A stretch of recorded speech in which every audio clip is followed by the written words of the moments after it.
Today I'm going to try to simplify every art fundamentals, or at least the most important fundamentals, the ones that will get you the most results in the least amount of time, because in the end, what we all want is to improve faster, right? So I'm going to give you my take on this. So the first art fundamental or foundation, whatever you want to call it, without any doubt, the most important thing you have to get good at is value. We can say value refers to how dark or light a color is. For example, white is a light value and black is a dark value. So you have like these two extremes. You have black and white. And everything between black and white is called a midtone. And choosing how many values you want to have in your painting is completely up to you. You can make a painting only using 2 values, or you can use the entire value range, which basically goes from 0 to 100 values. Okay, so let's start with the basics. You need at least 2 values to create three-dimensional form, because you cannot create three-dimensional form with just 1 value. If you think of a cartoon show in 2D, for example, you can tell, oh yeah, it's in 2D because it's not in three-dimensional form. It's just like a sticker or something. And so the less values you use, the more simplified the painting will be. So this is a great painting exercise, by the way, to simplify everything and make the entire process less intimidating, because obviously if you're painting with just 2 values, it's gonna be a whole lot easier than if you're painting with the 100 values on the value range. So you want to keep that in mind if you're still practicing value. Value can also refer as brightness, at least on the digital medium. You can also see in the Photoshop slider, for example, you have hue, saturation, and value, or you can also have brightness, which is pretty much the same thing. You can use them interchangeably, but I think value is a bit more accurate, so I'm referring to it as value. So again, you can use the entire value range like I'm doing here in this painting, but that will require you to be more advanced in your ability to recognize and simplify values. If you're having trouble simplifying values, you can check this video I made where I explain how to do it in great detail. So again, value will always be the most fundamental aspect of art. If you only had to practice one thing, please practice your values. It will pay off, I promise. Okay, so the second fundamental is shapes. Shapes are the thing that will make your paintings easier to look at, if you do it the right way. Like with value, we also need to learn to simplify our shapes. Even professional artists with decades of experience understand the importance of simple and unambiguous shapes. Not because they're beginners and they can't do any better, but because it's what our brains find most appealing to look at. It's kind of tricky to teach the concept of nice looking shapes, but it all comes down to, as I said, simplification. If you ask me, the most simple way to practice shapes is to do 2 value studies. This will force you to show form through good shape language and train your brain to adapt the shape patterns that feel good intuitively.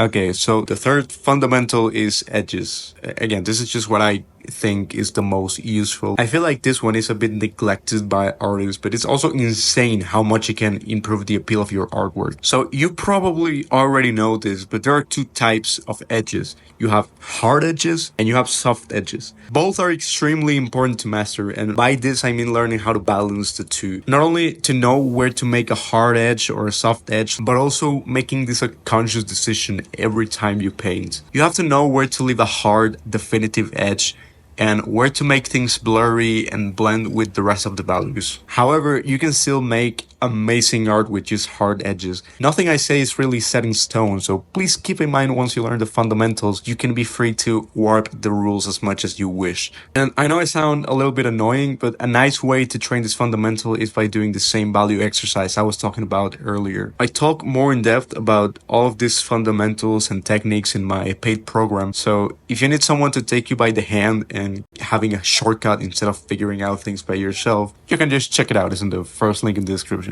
So the fourth fundamental of this list is color. You see, the problem with color is that you learn more by observation and making terrible color decisions. That you eventually figure out how to pick your own colors from the color wheel, what colors go well with each other, how to balance the color temperatures, the saturation, etc. My take on color is that as long as your values are good, you can use any color you want and not really worry too much about it. Let me explain to you what my mental process of picking colors looks like. So, whenever I'm picking a new color, I ask myself these questions when comparing it to the reference. Is this color I chose more or less saturated than the one in the photo reference? Is the value darker or is it lighter? Oh yeah, maybe I could move the hue slider a little bit to the right, for example. And then you keep adjusting the color slightly until you get the color that you want, or the color that's similar to the photo reference. All of this will develop in your brain with time, and you will progressively make better decisions. So it's at this point, it's just more of a be patient kind of thing.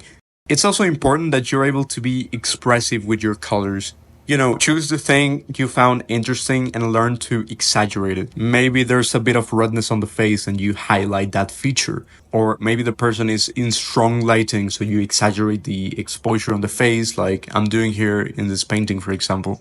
Okay, so point number 5 is observation. Now we're getting a bit more into the esoteric side of art. I don't think this really fits as a fundamental, but it's so incredibly important that I just simply had to include it here.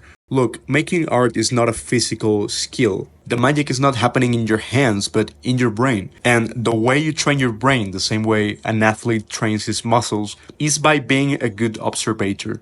I would even go as far as saying that observation is 60% of what makes you a good artist. It's like 60% of the work. You have to expose yourself to as much art content as humanly possible. Be extremely observant and consider the decisions of all the artists you look up to. So get good at holding that information in your brain, and without realizing, you will adapt those decisions in your own work. In the end, all that information will remain stored in your brain. Then it is your task to replicate in a white canvas what you have already observed and all the extensive knowledge you have retained in your brain throughout the years.